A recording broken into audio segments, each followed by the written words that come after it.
Hello అండి, రాగి రొట్టె ఎలా చేస్తారో మీకు ఇప్పుడు చెప్తాను. షుగర్ పేషెంట్స్కి ఇది నైట్లో ఒకటి తింటే సరిపోతుంది. మామూలు వాళ్ళు కూడా తినొచ్చు, మార్నింగ్ తినొచ్చు, మధ్యాహ్నం తినొచ్చు, ఎప్పుడైనా తినొచ్చు. చేసే పద్ధతి చాలా ఈజీ, సాఫ్ట్గా మెత్తగా ఉంటుంది.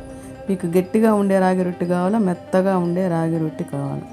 మెత్తగా ఉండే రాగి రొట్టె కావాలంటే ఈ 2 బౌల్స్ కనపడుతున్నాయి కదా, ఎంత పిండి, ఒక బౌల్ నిండా పిండి, ఒక బౌల్ నిండా వాటర్ తీసుకోవాలి. ముందుగా మనం స్టవ్ మీద ఒక గిన్నె పెట్టి అందులో ఆ బౌల్లో ఉండే వాటర్ వేయండి. మీకు కావాల్సిన ఉప్పు ఎంత కావాలో అంత వేసుకోండి. ఒక 2 స్పూన్లు ఆయిల్ వేసుకోండి. ఈ నీళ్లు బాగా మరగాలండి. మరిగినప్పుడు మనము ఈ రాగి పిండి ఉంది కదా, దాంట్లో అది వేసి కలియబెట్టాలి. చూడండి, నీళ్లు మరుగుతున్నాయి. ఇలా చేస్తే రాగి రొట్టి మెత్తగా సాఫ్ట్గా ఉంటుంది అన్నమాట. మామూలుగా వేస్తే ఎలా ఉంటుందంటే గట్టిగా ఉంటుంది. సో ఇలా ఒక్కసారి ట్రై చేసి చూడండి, మీకే తెలుస్తుంది దానికి దీనికి తేడా.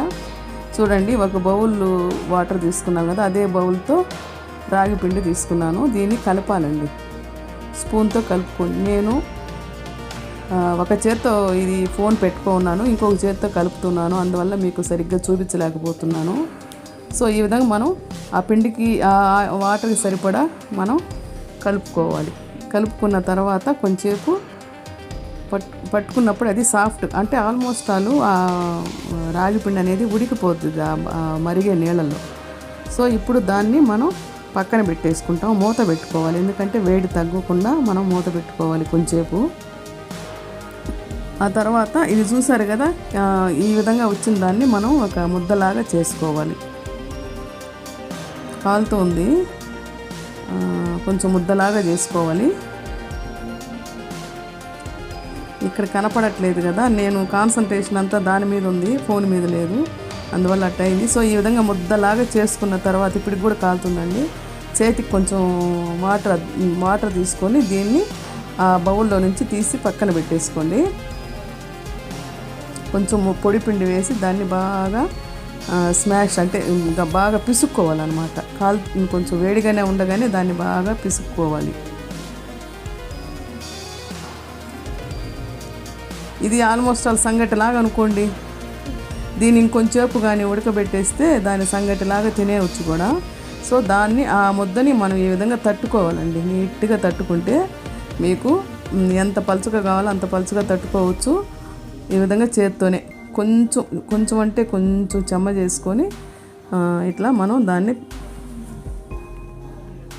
నీట్గా రౌండ్గా తట్టుకోవాలన్నమాట.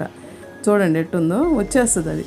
అదే మనం పొడి పిండితో కానీ రొట్టెలు చేసామంటే ఎరబడిపోతుంది. అది అలాగా తీసుకొచ్చి మనం ఈ నాన్ స్టిక్ ప్యాన్లో వేసేసాను. చూడండి,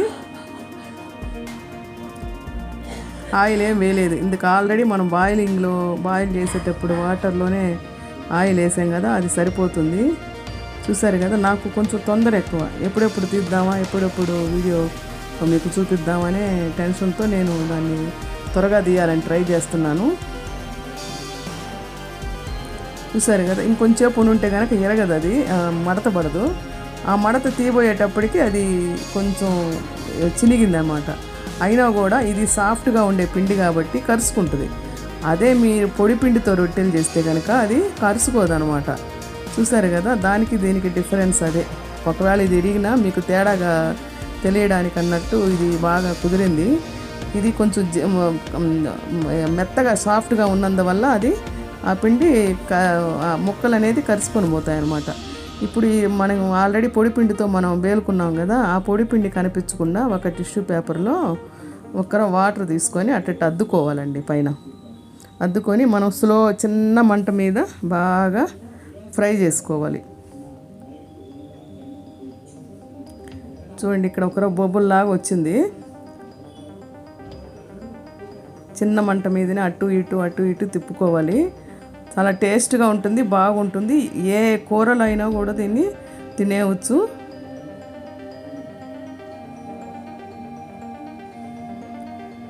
ఇదిగోండి, చూసారు కదా, ఇక్కడ అంటుకోబోయింది.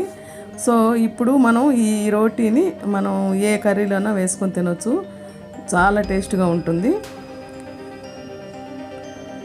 ఇదండి ఇకపోతే మనకి ఈ బేలన్ ఉంది కదా, ఆ చెక్క అది అట్లాగే ఉంచితే దాని మీద ఫంగస్ పడుతుంది కాబట్టి మనకి ఆయిల్ పేపర్ ఉంటుంది కదా, ఆయిల్ అయిపోయిన తర్వాత ఆ పేపర్ లోపల పెట్టేసి చుట్టేసి ఒక రబ్బర్ బ్యాండ్ వేసేయండి.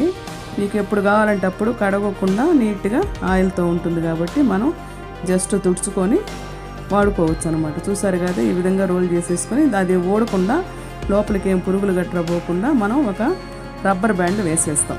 ఇది ఒక చిన్న టిప్ అండి, నేను ఇలాగే చేస్తూ ఉంటాను. చూసారు కదా, రబ్బర్ బ్యాండ్ వేసేస్తే సరిపోతుంది. ఇది ఒక రొట్టె తయారైపోయిందండి, చాలా సాఫ్ట్గా ఉంటుంది.